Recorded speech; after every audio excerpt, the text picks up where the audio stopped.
As the clock struck midnight, Canadian border officials tore off the tape and cut the plastic on this new sign at Roxham Road, warning migrants to stop, do not cross. But as they did that, just 50 meters away, a last taxi pulled up with a family trying to make it across in time. Just go, please. Their driver urging them to run. Don't take luggage, just go. And they did, a man and young child crossing through. Officials allow the family through, their bags left in limbo on the American side to be sorted out later. Moments like those underscoring the scramble of the last moments where Roxham Road was a place refugees could enter and ask for asylum in Canada.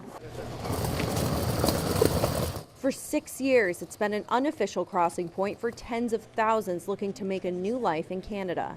Pretty much everyone like them goes through this small, dead-end rural road in the North Country.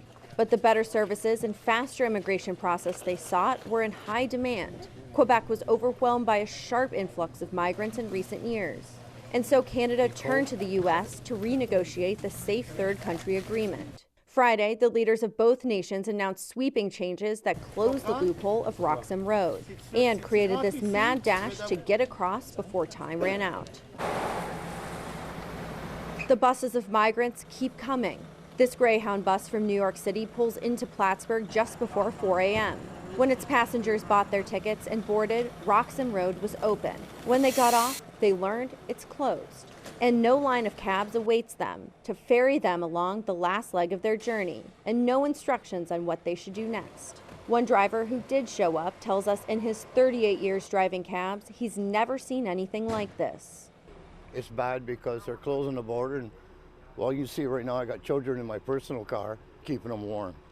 I feel sorry for the women and children. These people are running for their lives. You know, they're scared. A second bus arrives, and at dawn, a third. They're scheduled to keep coming. Wayne Seymour normally would be driving these people to the border, but not this night. He tells us Canadian border officials told him not to. They just dropped it on us. They said, don't come up after midnight. Instead, he's offering to buy the migrants coffee next door while they wait to get them out of the cold. But while he's doing that, we follow the other driver, who takes a van load of passengers up to Roxham Road anyway. They cross into Canada. The process looks the same as those who came before midnight, but we're told it's not. Even now, 5 hours after the closing of Roxham Road, people continue to cross into Canada. However, Canadian border officials tell us this is not where they'll be staying. Instead, they'll be bussed over to the I-87 official border crossing and then likely sent back to America. What happens to them after that is unclear. In Champlain, Catherine Huntley, Channel 3 News.